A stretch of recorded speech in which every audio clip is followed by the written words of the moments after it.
Hello, fiendlings, how the hell are you? It took a while, but my newest novel, Sacculina, is finally available over at Amazon.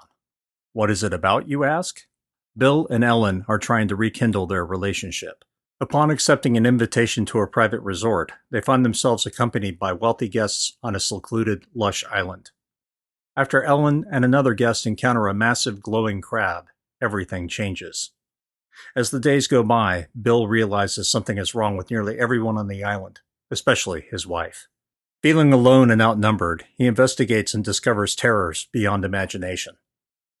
Combining eldritch visceral horror and paranoia set against a tropical backdrop, Sacculina will leave you shivering.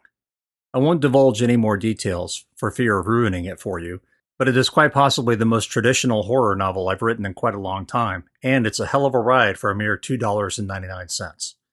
So help support the podcast and get your copy today. Links are in the show notes. That said, I'll begin recording Sacculina rather soon and get it into the podcast rotation when I can. But before that, we have to get the Medusa Zone in your ear holes. Look for that once Neptune Scars finishes its run. There's been a lot going on in the private life, far too much to divulge at the moment. I'll simply say I never want to see another goddamned hospital room for the rest of my life. But so what else is new? Now that I've prattled on about all of that, how about some more story? Be safe, have a great weekend, and we'll talk again soon. Here's episode 7 of The Black, Oceania. Chapter 11. Sarah's phone chimed and brought her to a sitting position, her hands ready to punch, scratch, and tear at any threat. She panted in the stateroom's twilight, her eyes searching the shadows. Rays of sunlight leaked through the porthole and finally reminded her where she was and how ridiculous she was being. The sun's up, people on board realize the threat, and you're jumping at shadows. Get a grip. Speaking of the sun, the light dripping through the porthole looked quite different than when she'd crawled into bed. Instead of piercing lines of bright white, they looked muted. Sarah blinked. How long had she been asleep? Was it past noon? The migraine she'd hoped to stave off boxed her brain as if to remind her it lurked nearby. The phone dinged again. Sarah found it on the nightstand, authorized herself, and a message appeared. New intel. Laptop. No sender. Lovely. With a yawn, she grabbed the laptop, danced through the security routine, and found a new message with dozens and dozens of file attachments. Several were videos to share with the animals, now declassified. Others were pollution characteristics for the phosphorus rounds and treatment instructions for exposure. The last was what most interested her. A dozen satellite images in time-lapse order appeared on the screen. She watched each frame, looking for the tiniest change. Instead of a minuscule aberration, a large gray arrow appeared on the screen and pointed to a dot she hadn't even noticed had been there. It had looked like part of the coast. In the elapsed time of day, the dot moved in nearly imperceptible motions around a fixed point. It had to be an anchored boat that had swung into the current. She could give the GPS coordinates to the crew and they could be there by nightfall, perhaps sooner. The message's only text appeared to be from Moore. Make sure both the creature and the lifeboat are destroyed. If you can't be sure, be proactive and get creative. Best of luck. Sarah blinked at the text. What the fuck was that supposed to mean? Creative, proactive, be sure. Great speech, Moore, Sarah thought. Shakespeare would be proud. As she closed the laptop, she noticed the time. 5 hours? I slept for 5 hours? Sarah dressed in a pair of khakis and a thin, long-sleeved shirt. Not exactly mission-ready clothing, but she didn't plan on leaving the boat. Not at the moment, anyway. When she reached the galley, she found Alan sitting at one of the benches, a tattered paperback in front of him. At the sound of her footsteps, he raised his head and glanced in her direction, a thin smile creeping over his face. He folded the top of the page and placed the book on the table. Come on in. Grab some iced tea while you're at it. Iced tea? Sarah looked at the serving area and saw a 6-liter container sweating near the sink. Too much, she said, quickly retrieving a glass and taking a draught. Liquid bliss. The tea had the barest hint of something flowery and a bit of a sizzle to the tongue, which probably meant a high caffeine dose. That in itself was welcome. Have a good nap? Until Mission Command woke me up, she said, placing the laptop and tea in front of one of the chairs. She returned to the counter to grab a banana and a protein bar. All that sleep, and she was hungry as hell. Uh-oh, Alan said with a sigh. He studied her for a moment, his eyes taking her in. You look better. More color. Think that pew hit you harder than you think. Are you sore? She nodded, grimacing at the twinge of pain in her neck. Very. I figured. He reached into the front pocket of his loose, long-sleeved Hawaiian shirt and passed a small plastic pouch to her. Take these with the tea. Bennies? She asked, suspiciously. The last thing she needed was amphetamines or some other artificial stimulant. Christ, no, Alan chuckled. Cocktail of anti-inflammatories and vitamins. Give you a bit of an energy boost and hopefully calm those muscles down. Sarah studied each pill before taking it, still a little wary of what they might be or might do. Paranoid, but not that paranoid yet. She swallowed the lot with a single gulp of iced tea, wiped at her mouth, and opened the laptop. It kicked out of hibernation mode and connected to the galley's displays. Sarah brought up the maps, while Alan removed his book and replaced it with his tablet. She shared the files and played them one at a time. The coordinates finally lit up in the lower right-hand corner. Bloody hell, Alan said. That's about 20 kilometers from here. Sarah nodded. I assume that's a quick trip? It is, Alan said. We could be there in no time. But how are we going to do this? Sarah tented her hands together on the laptop's palm rests. We can't be in two places at once, she said. I suggest we stay here for the night, which will allow us to make sure this particular M2 entity is destroyed. Come daylight, we investigate the lifeboat, and if we need to, we come back to Urakukur to stake out the church again. Alan thought for a moment. Your plan sucks, he said finally. But that doesn't mean it's not the best one. She chuckled. It's a plan, Alan. It's meant to fall apart the moment we try to execute it. He laughed at that and raised his glass in salute. Hear, hear, he said, taking a sip. What's your backup plan? She shrugged. The usual. Get the fuck out and tell Moore we need another team, or other resources. Sparing that, we do our best to ensure no M2 entities survive. Same as before. Figured, he said. Just wanted to hear you say it. Hippie still sleeping? She asked. Think so. Was snoring like a chainsaw when I left a little while ago, so hopefully he's still down. Rag said he got walloped by a piece of wall, or maybe the church door frame. Regardless, he got rocked. Know the feeling, she said. What about Kojo and Rags? Out in the Zode, he said, planting the UV light arrays with the drone. I checked in with them a few minutes ago. They have 5 more to place. Then what? Sarah asked. They'll come back for the next shift? He nodded, his hand reaching for the stitched wound on his scalp. Before his fingers touched it, he caught himself. Sarah was glad she wasn't the only one who couldn't leave a cut alone. We'll do the best we can to time it. Night's only 9 hours long, so a pair should do nicely for the stakeout. He paused. In truth, I'd like to cut that, but we'd need another boat unless we transition personnel one at a time via a nice swim in the ocean. Sarah narrowed her eyes. I don't know about you, but I do not want to be in that water at night. An uneasy grin lit his face. I hear you on that. I don't care how much UV protection I have. He shivered. No, thank you. I don't even trust a rubber dinghy out there. Not after what I saw. Then what about the Zode? She wanted to ask, but didn't. Unless the boat were made of some material she didn't know of, it wouldn't likely fare much better against M2. No point in mentioning that fact. Okay, so who's on second shift? Me and Hippie, I reckon. Rags and Kojo will be due for a spell, and Hippie will have had plenty of rest. I will have too, I imagine. Sarah frowned. If he took as hard a hit as you said, I might go instead. Well, Alan said, looking a bit uneasy. We'll see how things are when we get there. Hell of a way of saying that he'd rather have Hippie cover his ass than me. Asshole. She stifled the anger before it had a chance to roil her. You're an external resource, she told herself. Of course he's going to want to be with his own. She could ask what he meant, but that would have only made her sound suspicious, like she sounded to herself just now. Get rid of your inferiority complex, boss, Given said in her mind. Gotta be in charge now. In charge, right. Act like it. Understood, but I'm ready for that contingency. Noted. His grin had disappeared. Hey, let's get something clear since we're all alone.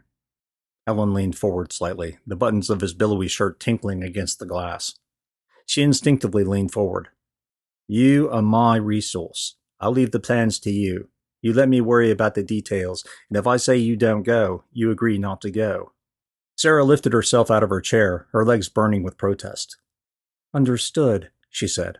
Also understand my orders are to destroy it and the lifeboat at any cost. That supersedes your authority. Do you understand? The stony look on his face quivered slightly, but he managed to hold it. You're a stubborn bitch, he said. She grinned. And you have a Lancelot complex, so quit it. He chuckled despite himself and stood to his full height. You keep being stubborn, I keep being protective, and we both know where we stand. He raised his hands in submission. So there, it's out in the open. Alan smiled at her. Feel better? She did, actually. Better, she managed, still fighting the first genuine smile she thought she'd had in days. Nothing resolved, but better. I'll drink to that, he said and sipped tea. With that out of the way, I can give you reasons why I don't want you to go. For one, you're not an expert in the water. I could tell you all the articles in my contract with K&B that I violate by allowing you in the water at night, he said, and sat, his fingers immediately fidgeting with the glass. I could even say I don't know that you're medically capable of another trip in the water at the moment because of a possible concussion. He shrugged his shoulders, the glass sliding back and forth between his hands. Or I could just say it's my call and leave it at that, okay? Not a pissing match. Nice speech, she wanted to say. During it, she wanted to deck him for both being logical and not sounding patronizing while making it. She wanted someone to fight, and Alan was the wrong person. Okay, she finally said and took her seat. But I want to be ready nonetheless. He shook his head. Of course. He raised his eyes to hers and they sparkled with mischief. That's why you're with me on inspection duty well before nightfall. I'll drink to that, she said. How do you want to handle the lifeboat? Theoretically, I mean. He leaned back in his seat. If it's anchored inside the atoll, and it appears it is, we approach it by zone and take all precautions while doing it. It's on the island's northern side in a cove created by the last earthquake, or maybe the one before. Either way, it's deep enough water for the boat to make that motion. Kind of amazing the Sats picked it up at all. No, she thought, just amazing that Moore had access to them. If Sarah hadn't already suspected Moore wasn't nearly as above board as she seemed, this mission proved it once and for all. The animals had more than likely killed for the mysterious woman and possibly more than once. Any population near there? Alan tapped through his tablet. No, they're further inland. My guess? The area is probably unstable. Kojo may know for certain. If the boat showed up here first, how'd they get it so far from here? Like any place around here, there are communities that share the wealth. That includes salvage. Probably 3 or 4 of them got together with their boats to help tow it. That's if we're lucky. What do you mean if we're lucky? Could be we weren't the only ones who intercepted their comms. He nodded to the ocean beyond the portholes. Large place, lots of hungry people. Some of them quite dangerous, too. They'll occasionally make the rounds after a ship crashes her load, and the containers wind up scattered over the beaches. Oh, Sarah said dumbly. Oh. Alan nodded, his eyes burning. While I'd give a testicle to meet the bastards during a mission, this is not that mission. We have to hope they don't have it. She felt as though she'd been gut-punched. Burrakuker had been where they'd found the creature, and boy had they found it. If it were still alive, they had it cornered in a pile of steel and wood, and while the former might last a while, the creature would eventually dissolve the wood, meaning its temporary shelter would decay as well. The sand had been blasted to the building's foundation, and there was no way to burrow beneath it. She hoped. If that were true, they would have the thing cornered, regardless of how it came to be there. The lifeboat made things trickier. If it was in the hands of, well, salvage pirates or whatever Alan wanted to call them, then it was even more likely the boat had been taken apart piece by piece for valuables of any kind. More chance of exposure to microscopic M2. Fuck, she whispered. Did you know that was a possibility? It's PNG, Alan said. People do what they have to do to survive. Some just go above and beyond what's necessary. Don't worry. We've got all the small arms we'll need to take someone like them down. God, that would be good for once, she thought. But the statement also seemed like a curse to her. She hadn't seen RPGs on the equipment list. Fighting M2 was far different than fighting humans. Humans didn't give a damn about the sun or getting too close to fire. They shot bullets, threw explosives, brandished knives, and if that didn't work, they'd tear you to pieces with their teeth. At the same time, a bullet to the knee incapacitated a person. Hit both knees, and they would suffer enough pain for shock to set in. A headshot? Well, then, it didn't matter. M2 didn't suffer from a headshot. It just grew a new head. You could empty a magazine and have nothing more to show for it than less of the creature and a pile of black crumbs. Sarah wasn't sure which one she liked the idea of facing less. Yes, you do, she told herself. That will complicate tomorrow considerably, she finally said. Yeah, it's another reason Kojo is scanning all frequencies. The missing fishing guides are most probably dead, but it might be that some of the villages is still chatting back and forth. Even if they don't know what's happening, they're bound to know something. You'd think. According to Moore, the island had gone dark. No outbound signals meant either the entire area had been sucked into some electromagnetic void, collectively lost its sat phone plan, or had suffered some other catastrophic infrastructure loss. Or, more probably, there was no one left to make calls. It was the most likely scenario, even as gruesome as it sounded. Whether by human hands or M2's tender administrations, they were no longer alive, and she had to be prepared for that. The animals did too. These salvage pirates, they take prisoners? Don't know. Don't know much about them apart from the fact they exist and sometimes terrorize the tourists. Even killed a few. Anything else you didn't tell me? What? Alan asked, a hurt expression on his face. Sorry, was thinking about more. Oh, he said. Betting she didn't have all the intel either. I somehow doubt that, Sarah said with a shake of her head. She likes you to focus on what's in front of you, lead you around by the nose to get her bidding done. Sarah felt a stab of anger. I've been here before. That pleasant, eh? Bentop wasn't fun for many reasons.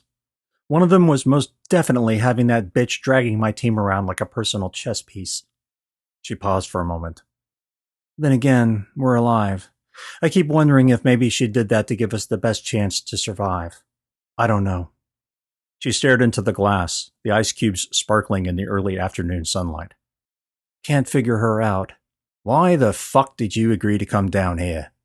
After being trapped with that thing twice, you decided to do it again? He smirked. And not get paid the first time? She laughed.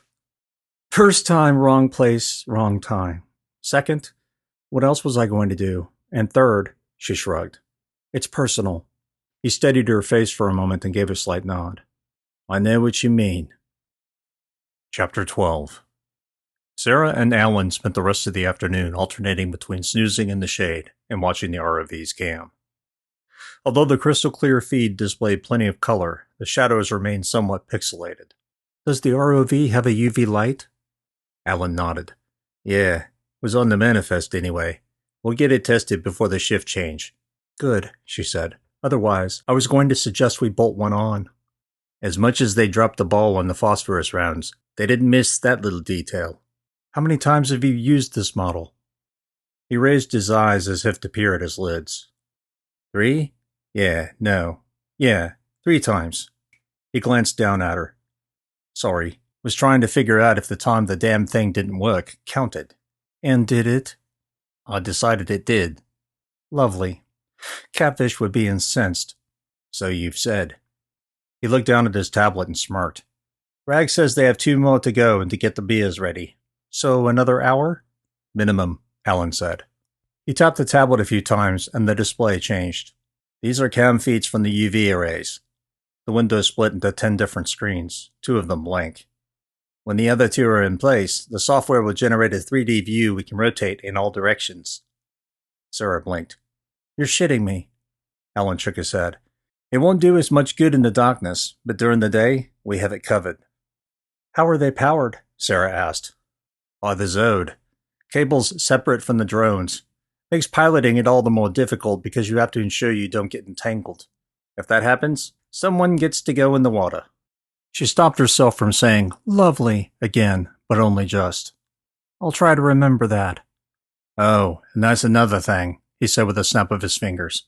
If you do have to get into the water, you have to be careful not to get entangled in the cables. If that happens, someone gets to go in the water? She finished for him.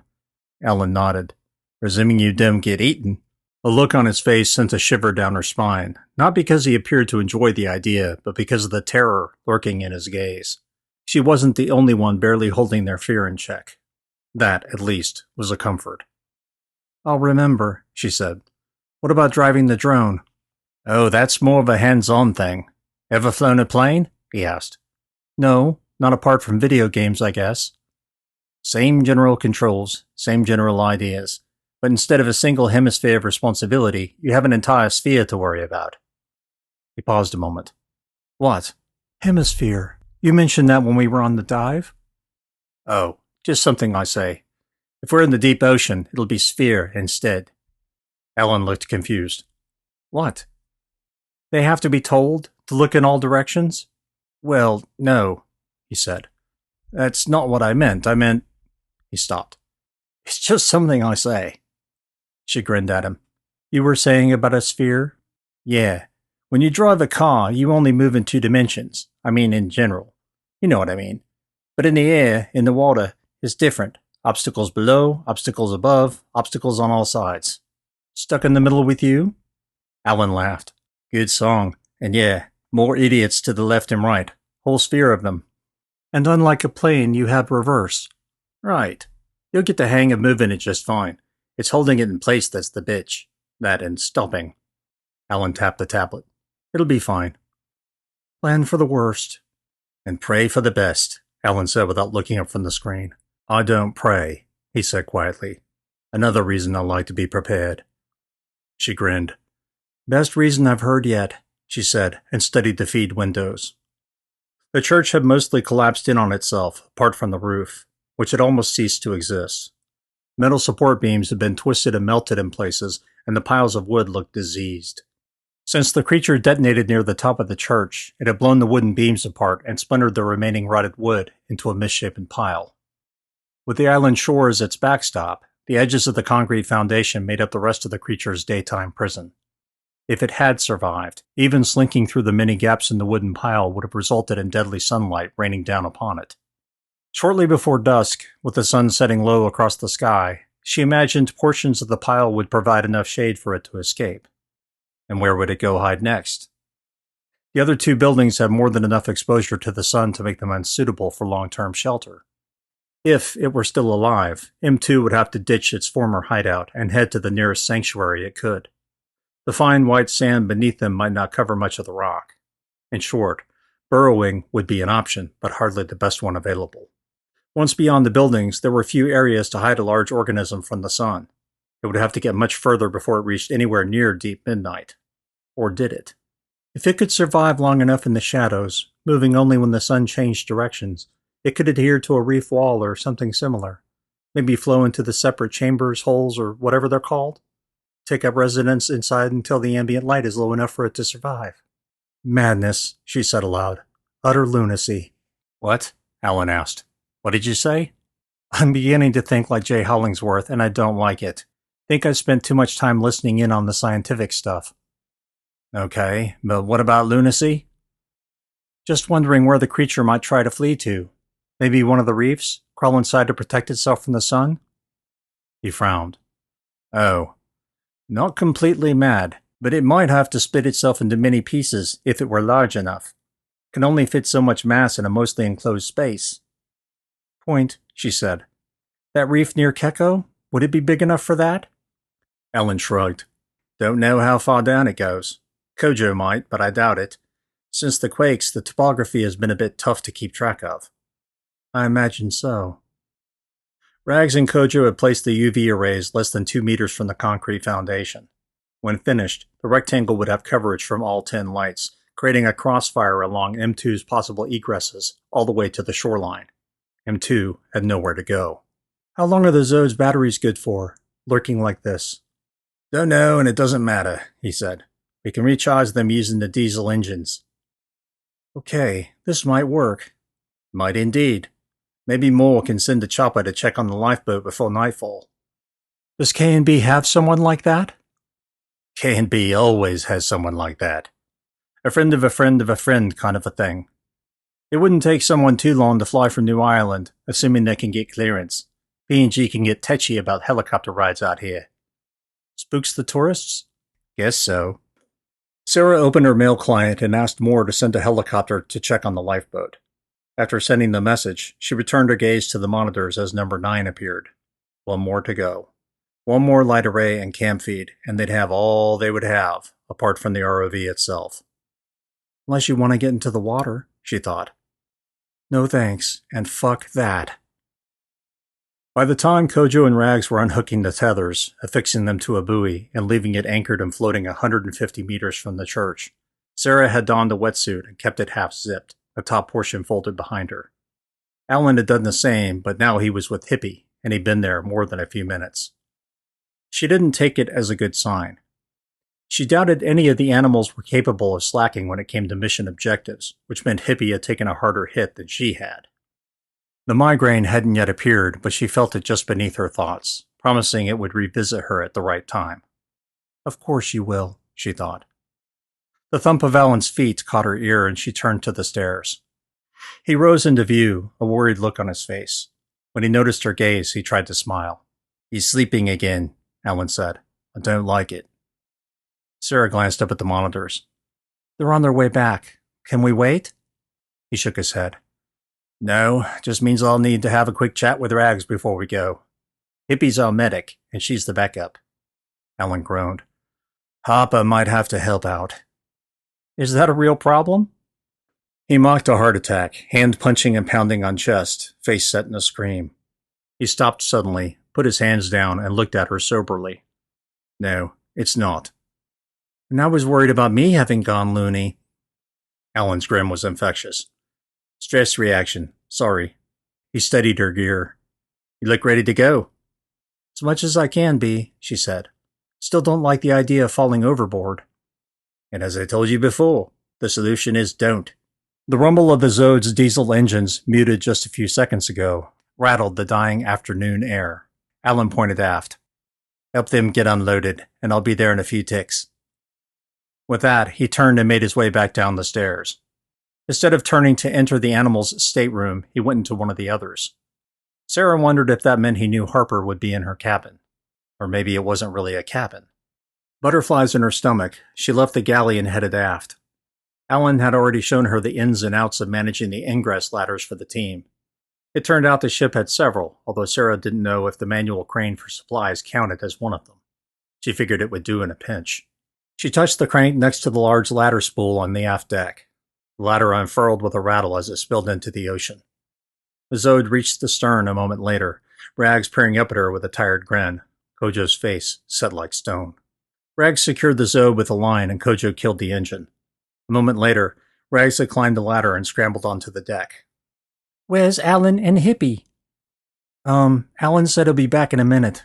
Sarah wasn't sure what to say about Hippie. Rags made room for Kojo, and he stepped onto the deck with the same question on his lips. But where is Hippie? Still in his bunk. I haven't seen him since I took my nap, although that was quite a while ago. Kojo stared at her for a beat before heading into the galley. Rags sighed heavily. That bad, eh? I don't know, Sarah said. Alan said he might have to talk to Harper. Oh, Rags said, her uneasy grin dropping into a deep frown. Okay, I think I'll go walkabout then, she said.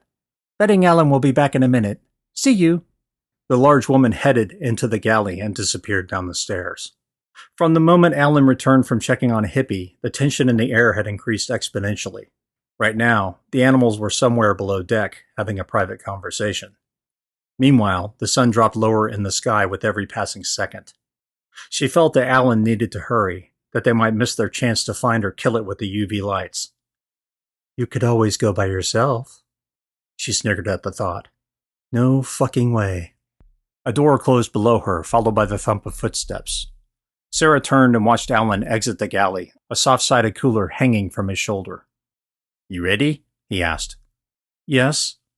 She wanted to ask him if he was ready, because he sure as hell didn't look it. The man's body language had become ramrod straight to the point of absurdity, and his skin had gone ashen.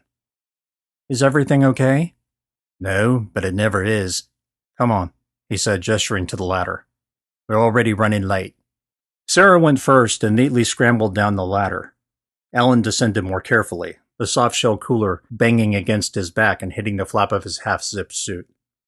After placing the cooler beside the dais, he took the controls and started the combustion engines. "Go ahead and untie us," he said over the rumble. The stench of exhaust stung her nose as she pulled the lines and disconnected them from the Kekko. She sat beside the dais while Alan pulled away from the ship. "Is Hippie going to be all right?" Alan shrugged but kept his eyes on the flashing beacon hundreds of meters away. "He didn't look good." "You said that before. Seemed fine, just dazed when I crashed." "He wasn't fine. He wasn't good, but he was better than he is now." Alan rubbed a forearm across his brows to wipe away beads of sweat. "Not surprised you didn't notice," he said matter-of-factly. "You were absolutely shattered." He stole a glance in her direction. "Still looks like it, too." She leaned in slightly, feeling stupid she had to yell over the engine's incessant rumble. "Not so pretty yourself." "Pretty sure even you'd look better scalped than I do at my best," he grinned. "So as long as we're both alive, I'd say we're looking pretty good." Sarah smiled. Gallows humor. Another coping mechanism when stressed beyond belief or otherwise preparing for the shit to hit the fan. He backed off the throttle and the Zode glided across the water, buffeted by the occasional small wave.